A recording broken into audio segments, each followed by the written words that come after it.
کہ شرحبیل کو پتھر مارے گئے ہیں۔ عجیب سی بات ہے کہ اس مجروح آبرو کے ساتھ اسے دوبارہ میدان جنگ میں بھیجنے کے لیے تیار ہو گئے ہیں۔ یا تو یہ کہ بنوال کے کہنے کے مطابق مردوں کی کمی ہو گئی ہوگی۔ آپ لوگوں کا مقصد یہ ہے کہ ہمیں بھی اپنی پوری طاقت کے ساتھ میدان میں اترنا چاہیے، کیا میں نے ٹھیک سمجھا بنوال؟ تقریباً یہی موضوع ہے رفاہا۔ ہماری جنگ ابن نمیر سکونی اور شرحبیل ابن ذی قلعہ کے ساتھ ایک تاریخ ساز جنگ ہوگی۔ اگر بفضل خدا جنگ جیت جائیں تو ابن زیاد ملون ہماری مٹھی میں ہوگا۔ ہم ہر لحاظ سے دشمن سے برتر ہیں، حالات بھی ہمارے حق میں ہیں، ہماری روح بھی ان سے کئی گنا زیادہ پرجوش ہے، اور ہمارا ہدف بھی مقدس ہے، صرف گنتی میں ان کے برابر نہیں ہے، اور یہ بھی توابین کے ایمان کی طاقت اور ان کے شوق شہادت کے ساتھ ازالے کے قابل ہے۔ کل رات میں کچھ دیر میدان میں چہل قدمی کر رہا تھا۔ زیادہ تر فوجیوں کا موضوع گفتگو پچھلے ایک آدھ دنوں کے شہداء پر رشک کرنے سے متعلق تھا۔ بہرحال بہتر یہ رہے گا کہ ہم احتیاط کا دامن تھامے رہیں اور ایک مناسب جنگی آرائش کے ساتھ دشمن کی طرف پیش قدمی کریں۔ میں نے ایسی آرائش سوچی ہے جس کے بارے میں ہم مل کر تیاری کرتے ہیں اور ایک دوسرے کے مشوروں پر غور کرتے ہیں۔ یہ دیکھیے، ہم 5 دستوں میں بٹ جائیں گے۔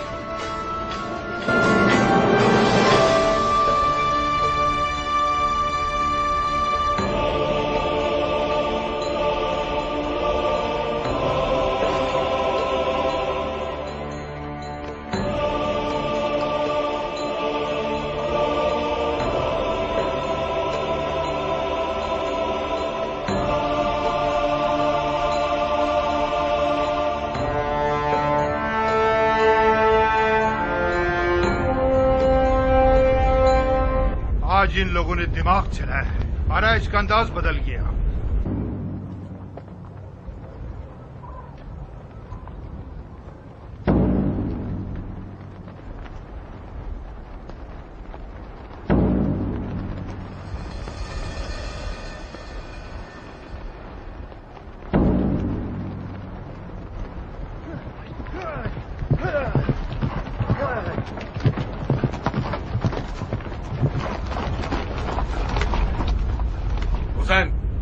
آج میں حملہ شروع کروں گا۔ حسین نہیں، امیر، تم تب انسان بنو گے مصر ذی قلعہ۔ بہت خوب امیر، اب ٹھیک ہے، اجازت ہے میں حملہ شروع کروں؟ نہیں۔ نہیں؟ کیوں؟ اس لشکر کا وارث ہے۔ تم سمجھتے ہو کہ سارے فوجی اس شخص پر جو ایک بار رسوائی کے ساتھ بھاگ گیا اور اپنے لشکر کو عراقیوں کی تلواروں کے حوالے کر دیا اعتماد کریں گے؟ یہ سپاہی انسان ہے، چقندر کے چھلکے نہیں۔ اگر میں ابن زیاد کی جگہ ہوتا تو تمہیں ایک دمبا بھی چرانے نہیں دیتا، کچھ آگے 8000 افراد کا سپہ سالار بناؤں۔ اپنی جگہ پر جاؤ اور حکم ملنے کا انتظار کرو، جلدی۔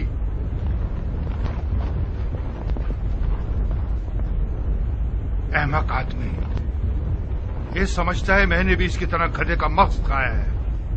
بن مخارق، جی امیر۔ الٹے ہاتھ سے حملہ شروع کرو، الٹے ہاتھ سے حملہ شروع کرو۔ جی امیر۔